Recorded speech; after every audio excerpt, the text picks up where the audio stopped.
പ്രധാനമന്ത്രി വലിയ വിജയാരവങ്ങളോടെയാണ് കേരളത്തെ അഭിസംബോധന ചെയ്യാൻ എത്തിയത്.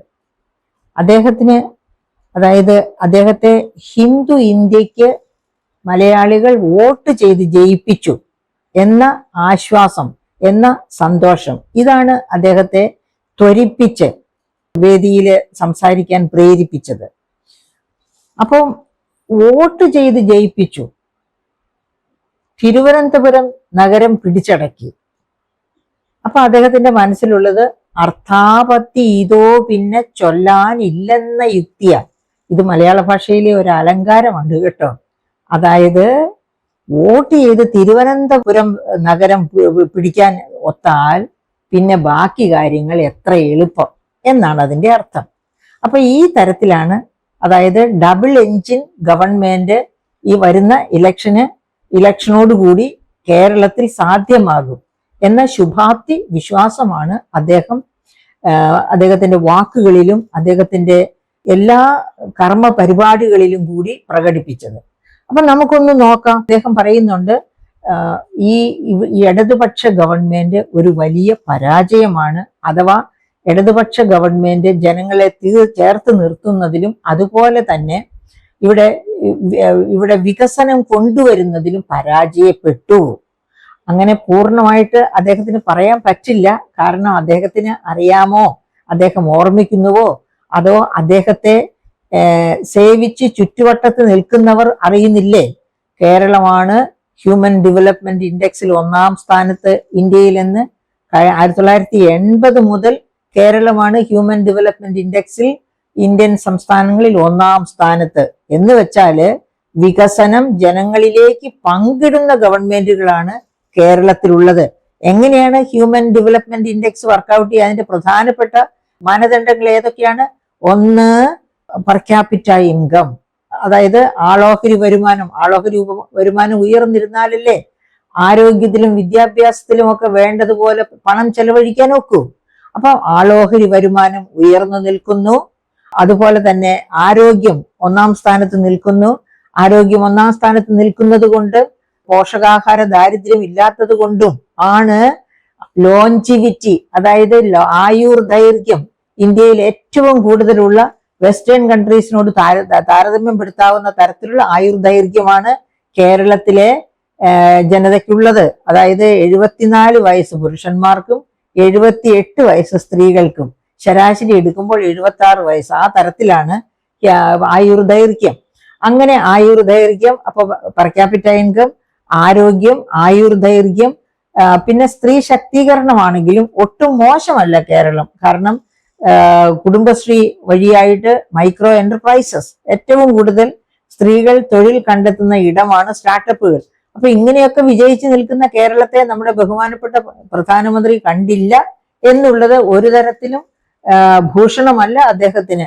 കാരണം അദ്ദേഹം ഇങ്ങനെ പ്രസംഗിക്കുന്നതിന് മുൻപേ ഒന്ന് എടുത്ത് അദ്ദേഹത്തിന്റെ കൂടെയുള്ള സാരഥികൾ അദ്ദേഹത്തിന് എന്റെ പ്രസംഗം എഴുതി കൊടുത്തവരെ ഒന്ന് ഇത്തരം കാര്യങ്ങൾ ഡിസ്കസ് ചെയ്യേണ്ടതായിരുന്നു എന്നൊരു വിമർശനം എന്റെ ഭാഗത്തു നിന്ന് തീർച്ചയായിട്ടും ഉണ്ടാകുന്നു. കാരണം ഇടതുപക്ഷ ഗവൺമെന്റ് ആണെങ്കിലും വലതുപക്ഷ ഗവൺമെന്റ് ആണെങ്കിലും ഇവിടുത്തെ ഗവൺമെന്റുകൾ വികസന വിരോധികളല്ല എന്ന് നമ്മൾ എന്താണ് വികസനം?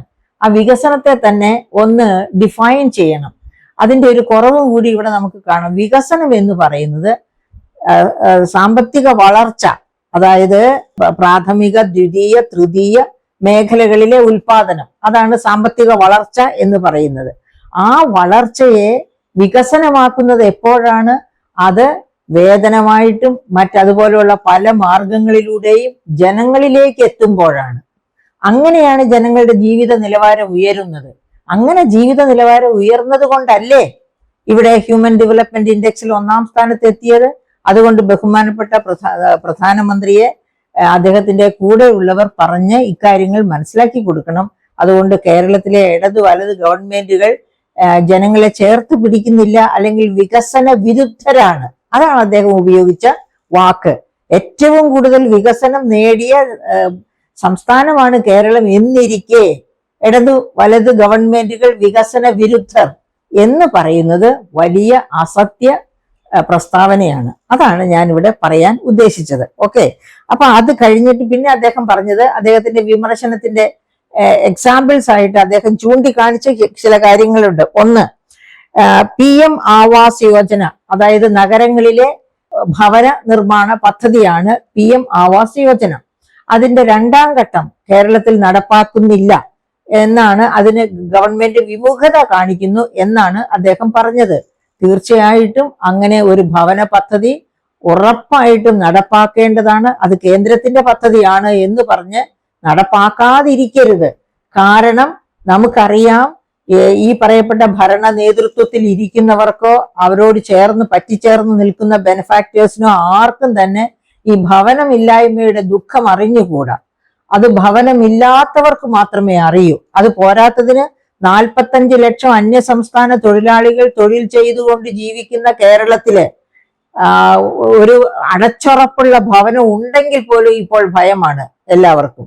അങ്ങനെയുള്ള സാഹചര്യത്തിലാണ് അടച്ചുറപ്പുള്ള ഭവനം പോകട്ടെ, ഭവനം പോലും ഇല്ലാത്തവർ. അപ്പൊ തീർച്ചയായിട്ടും ബഹുമാനപ്പെട്ട പ്രധാനമന്ത്രി പറഞ്ഞത് ശ്രദ്ധയോടെ നാം വീക്ഷിക്കേണ്ടതാണ്, അത് നടപ്പാക്കേണ്ടതുമാണ്. രണ്ടാമത് അദ്ദേഹം പറഞ്ഞ ഇത് എന്താണെന്ന് വെച്ചാല് ജൽജീവൻ മിഷൻ, അതായത് ശുദ്ധജലം കേരളത്തിൽ വലിയ ഒരു ഇഷ്യൂ തന്നെയാണ്. ആ ജൽജീവൻ മിഷൻ എവിടെ നിന്ന് പോയോ അവിടെ നിന്ന് എത്രയും വേഗം തുടരുകയും അത് പൂർത്തിയാക്കുകയും ചെയ്യണം. കാരണം കേരളത്തിൽ 44 പുഴകളുണ്ട് എന്നൊക്കെ നമ്മൾ പറഞ്ഞ് നിഗളിക്കുമ്പോൾ ഓർക്കുക, കേരളത്തിലെ ജലാശയങ്ങളും ജലസ്രോതസ്സുകളും എല്ലാം മലിനജല സ്രോതസ്സുകളായി മാറിയിരിക്കുകയാണ്. അപ്പൊ അതുകൊണ്ടാണല്ലോ എല്ലാ തരം രോഗങ്ങൾ, അതായത് ജലജന്യ രോഗങ്ങൾ കേരളത്തിന്റെ വലിയ ശാപമായി തീർന്നുകൊണ്ടിരിക്കുകയാണ്. ഇങ്ങനെയൊക്കെ പോയാൽ അധികം താമസിയാതെ ഹ്യൂമൻ ഡെവലപ്മെന്റ് ഇൻഡെക്സിൽ നിന്നൊക്കെ കേരളം താഴേക്ക് പോകുന്ന ഒരു അവസ്ഥ വരും. അപ്പൊ ഈ ശുദ്ധജലത്തിന്റെ കാര്യത്തിൽ അദ്ദേഹം പറഞ്ഞത് 100% ശരിയാണ്. എത്രയും വേഗം ജൽജീവൻ മിഷൻ പ്രവർത്തനം, അതിന്റെ ഒക്കെ ഭാഗം ഇവിടുത്തെ ധനപ്രതിസന്ധി ആകാം, അതിന്റെ ഒക്കെ കാരണം. അപ്പൊ ഈ ധനപ്രതിസന്ധി പരിഹരിക്കപ്പെടണമെങ്കിൽ കേന്ദ്രം കൊടുത്ത പണം എത്ര, ആ പണം പ്രയോജനപ്പെടുത്തിയോ, അതിന്റെ ഓഡിറ്റഡ് റിപ്പോർട്ട് കേന്ദ്രത്തിൽ എത്തണം. ആ കാര്യത്തിൽ കേന്ദ്രത്തെ കുറ്റം പറയാൻ ഒക്കില്ല. വെറുതെ പണം വാരി എറിയാൻ ഒക്കില്ലല്ലോ. ആ പണം വരുന്ന സോഴ്സസ് ജനങ്ങളുടെ നികുതിയേതര വരുമാനങ്ങളിൽ നിന്ന് വരുന്ന പണമാണ്. കേന്ദ്രത്തിന്റെ കയ്യിലുള്ള പണമായാലും സംസ്ഥാന ഖജനാവിലുള്ള പണമായാലും അത് എടുത്ത് വലിച്ചു എറിയുകയല്ല വേണ്ടത്. അത് ചെലവഴിക്കുമ്പോൾ തീർച്ചയായിട്ടും കൃത്യതയോടുകൂടി ചെലവഴിക്കുകയും ആ കണക്കുകൾ കേരള ഗവൺമെന്റിന്റെ ഇന്റേണൽ ഓഡിറ്റ് വിഭാഗം ഓഡിറ്റ് ചെയ്യുകയും അതുപോലെ തന്നെ CAG ഓഡിറ്റ് ചെയ്യുകയും ചെയ്ത് ആ ഓഡിറ്റഡ് റിപ്പോർട്ട് കിട്ടിയാലേ അടുത്ത ഗഡു പണം തരൂ എന്ന് പറയുന്നത് ഫെഡറലിസത്തിൽ തെറ്റല്ല. അപ്പൊ അത് പറഞ്ഞ് ഗവൺമെന്റിനെ കുറ്റപ്പെടുത്തുകയല്ല, അവനവന്റെ കൈ ശരിയാണ്, ശുദ്ധമാണ് എന്ന് വരുത്തത്തക്ക രീതിയിൽ ഓരോ പർപ്പസിന് വേണ്ടി കിട്ടുന്ന പണം ആ പർപ്പസിന് വേണ്ടി ചെലവഴിക്കുക. CAG എന്താണ് സാധാരണ പറയാറുള്ളത്? വകമാറ്റി ചെലവഴിക്കൽ. ഓഡിറ്റിംഗ് വിഭാഗം എന്താണ് പറയുന്നത്? ഈ വകമാറ്റി ചെലവഴിക്കൽ മൂലം ഓഡിറ്റ് ചെയ്യാൻ സമ്മതിക്കുന്നില്ല എന്നൊക്കെ. ഇതൊക്കെ ഗവൺമെന്റ് അർഹിക്കുന്ന ക്രിറ്റിസിസമാണ്. അപ്പൊ ജൽജീവൻ മിഷൻ എത്രയും വേഗം പൂർത്തിയാക്കി ശുദ്ധജലം ലഭ്യമാക്കണം. നമുക്കറിയാം, അമീബിക് മസ്തിഷ്ക ജ്വരം, ഈ വെള്ളം ഇങ്ങനെ ആകുന്നതിന്റെ കണ്ടാമിനേറ്റഡ് ജലം കുടിക്കേണ്ടി വരുന്നത് കൊണ്ടാണ് അമീബിക് മസ്തിഷ്ക ജ്വരം. ഈ പ്രാവശ്യം കേരളത്തിൽ 26 പേരോ മറ്റാണ് അമീബിക് മസ്തിഷ്ക ജ്വരം കൊണ്ട് മരിച്ചത്. അപ്പൊ അതൊക്കെ നമ്മൾ മനസ്സിലാക്കേണ്ടതാണ്. ഇനി അപ്പൊ ഈ ജൽജീവൻ മിഷന്റെ കാര്യത്തില് ബഹുമാനപ്പെട്ട പ്രധാനമന്ത്രി പറഞ്ഞ ക്രിറ്റിസിസം യഥാർത്ഥത്തില് അർഹത, അതായത് 100% ശരിയായ വിമർശനമാണ്. അത് അങ്ങനെ തന്നെ ഉൾക്കൊണ്ട് അതിന് പ്രതിവിധി കാണുകയും ചെയ്യേണ്ടതാണ് ഗവൺമെന്റ്. മൂന്നാമതൊരു ക്രിറ്റിസിസം അദ്ദേഹം പറഞ്ഞത് PM ശ്രീ പദ്ധതി ഇവിടെ നടപ്പാക്കാൻ വൈമുഖ്യം കാണിക്കുന്നു. അത് സാധാരണ പാവപ്പെട്ട കുട്ടികൾക്ക് വളരെ നല്ലൊരു സ്കീമാണ് എന്നാണ്. പക്ഷെ എന്തുകൊണ്ടാണ് അത് കേരളം നടപ്പാക്കാതെ പോകുന്നത് എന്നതും കൂടി ബഹുമാനപ്പെട്ട പ്രധാനമന്ത്രി മനസ്സിലാക്കേണ്ടതാണ്. അദ്ദേഹത്തിന്റെ കൂടെയുള്ളവർ അത് പറഞ്ഞു കൊടുക്കേണ്ടതാണ്. അതായത് നമ്മുടെ സെക്യുലർ ഇന്ത്യ, ആ സെക്യുലർ എന്ന കോൺസെപ്റ്റ് അത് അദ്ദേഹത്തിന് വലിയ ഒരു ബുദ്ധിമുട്ടുമില്ലാതെ മനസ്സിലാക്കാമല്ലോ. മഹാത്മാഗാന്ധിയുടെ വില്ലേജ് സ്വരാജ് ഒന്ന് വായിച്ചാൽ മതി. അതിലുണ്ട് വളരെ കൃത്യമായിട്ട് എന്താണ് അദ്ദേഹത്തിന് പറഞ്ഞുകൊണ്ടിരിക്കുന്ന ശ്രീറാം എന്ന് പറയുന്നത്, എന്താണ് സെക്യുലർ എന്ന് പറയുന്നത്. അപ്പൊ നമ്മുടെ കോൺസ്റ്റിറ്റ്യൂഷൻ പറയുന്ന ആ സെക്യുലർ ഇന്ത്യയെ അങ്ങനെ തന്നെ മനസ്സിലാക്കി മുൻപോട്ട് പോകണം. അത് നമ്മുടെ പഴയ ചരിത്രമൊക്കെ പഠിക്കുന്നത് നല്ലതാണ്. പക്ഷെ PM ശ്രീയിലെ ചില പെശകുകൾ ഇത്തരം കാര്യങ്ങളിൽ കണ്ടെത്തിയത് കൊണ്ടാണ് കേരള ഗവൺമെന്റ് അതിനോട് മുഖം തിരിച്ചു നിൽക്കുന്നത്. ആ കാര്യത്തിൽ കേരള ഗവൺമെന്റിനെ കുറ്റപ്പെടുത്താൻ പറ്റുമെന്ന് എനിക്ക് തോന്നുന്നില്ല. അപ്പൊ അതിന്റെ നാനാവശങ്ങളും നോക്കണം, എന്നിട്ട് വേണം തീരുമാനം എടുക്കാനായിട്ട്. ഇനി അതിനേക്കാളൊക്കെ വലിയൊരു ക്രിറ്റിസിസം അദ്ദേഹം നടത്തിയത് കോൺഗ്രസ് ഒരു MMC ആണ് എന്ന് വെച്ചാല്, കോൺഗ്രസ് എന്ന് പറഞ്ഞാൽ ഇന്ത്യൻ നാഷണൽ കോൺഗ്രസിന് ഇട്ട പുതിയ പേരാണ് അദ്ദേഹം. അതായത് മുസ്ലിം ലീഗ് മാവോയിസ്റ്റ് കോൺഗ്രസ്, അതാണ് MMCയുടെ ഫുൾ ഫോം. മുസ്ലിം ലീഗ് മാവോയിസ്റ്റ് കോൺഗ്രസ്.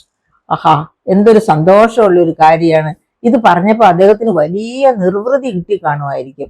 ശ്രീറാം വന്ന് അദ്ദേഹത്തെ ആലിംഗനം ചെയ്യുന്നത് സാധാരണക്കാർ ആരെങ്കിലും കണ്ടോ എന്തോ, പക്ഷെ എനിക്ക് മനസ്സുകൊണ്ട് കാണാം ഇങ്ങനെ പറയുമ്പോഴേക്കും ശ്രീറാം വന്ന് അദ്ദേഹത്തെ ആലിംഗനം ചെയ്യുന്നതും ഒക്കെ.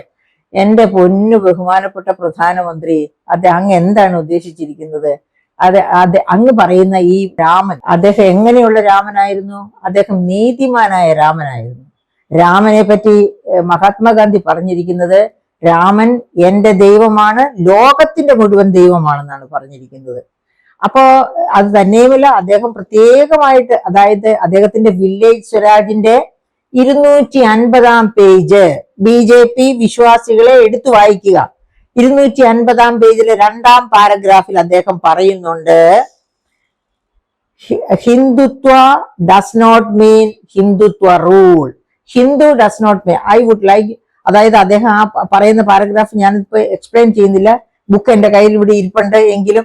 അതായത് അദ്ദേഹം പറയുന്നു, ഹിന്ദുത്വ റൂൾ അല്ല ഉദ്ദേശിക്കുന്നത്. റാം എന്ന് പറയുന്നത് ദൈവമാണ്, റാം എന്ന് പറയുന്നത് ലോകത്തിന്റെ മുഴുവൻ ദൈവമാണ് എന്ന് പറയുന്നു. പക്ഷെ അവിടെ ഹിന്ദുത്വ റൂൾ പറയുന്നില്ല.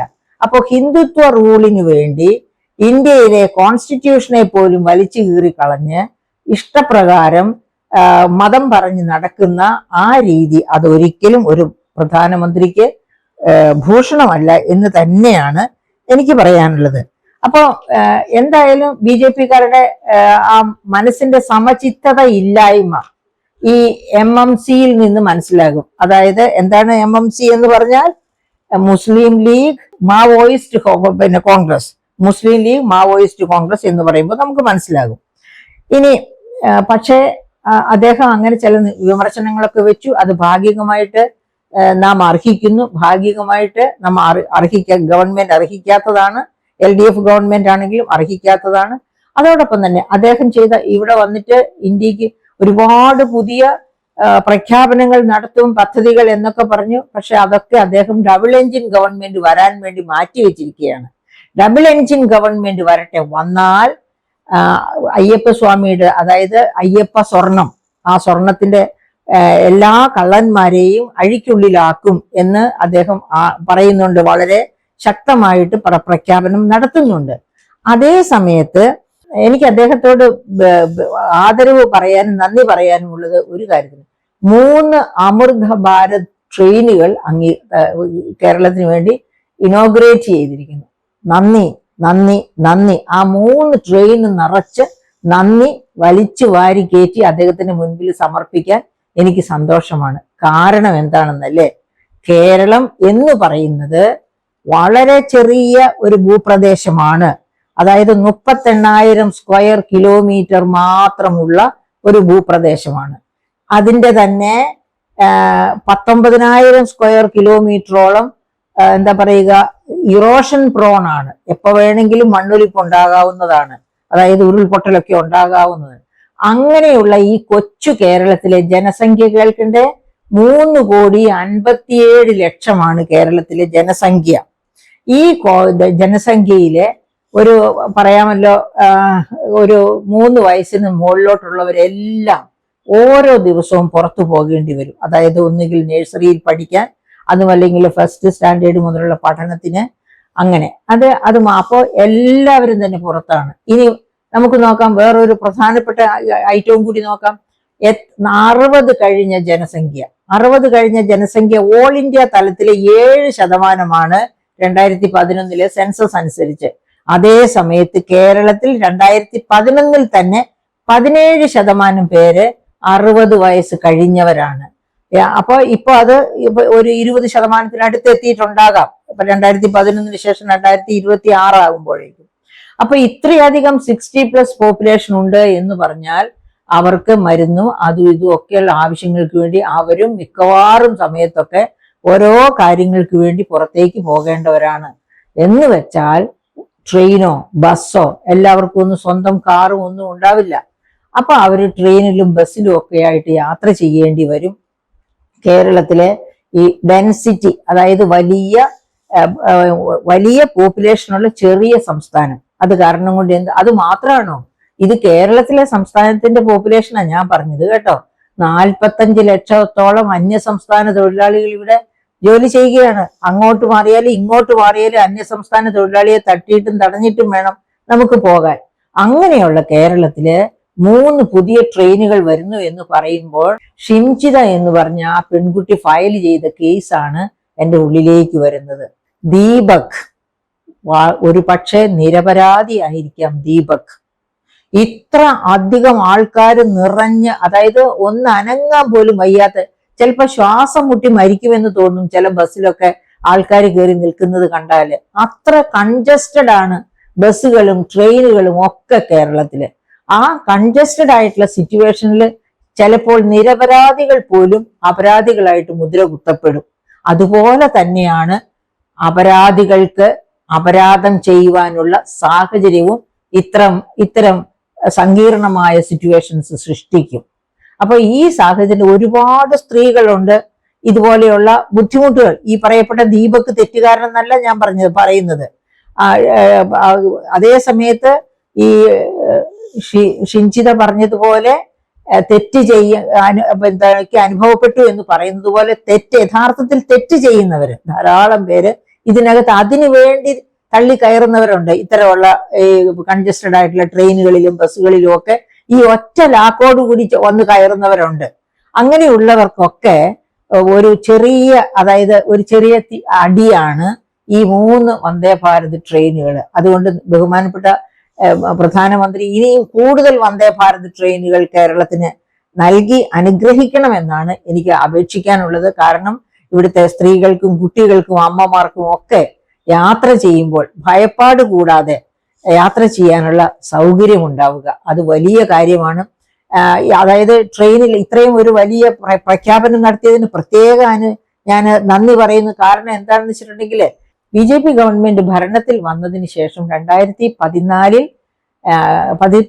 അപ്പോയിന്റ് ചെയ്ത വിവേക് ദെബ്രോയ് കമ്മിറ്റി, ആ കമ്മിറ്റിയുടെ ഉദ്ദേശം തന്നെ റെയിൽവേ റീസ്ട്രക്ചറിങ്, അതിന്റെ കോസ്റ്റ് എഫിഷ്യൻസി വർദ്ധിപ്പിക്കുക, വർക്ക് എഫിഷ്യൻസി വർദ്ധിപ്പിക്കുക, റീസ്ട്രക്ചർ ചെയ്യുക, ഇതൊക്കെയായിരുന്നു അതിന്റെ ലക്ഷ്യം. ആ കമ്മിറ്റി റിപ്പോർട്ട് എന്തൊക്കെ പറഞ്ഞിരുന്നു?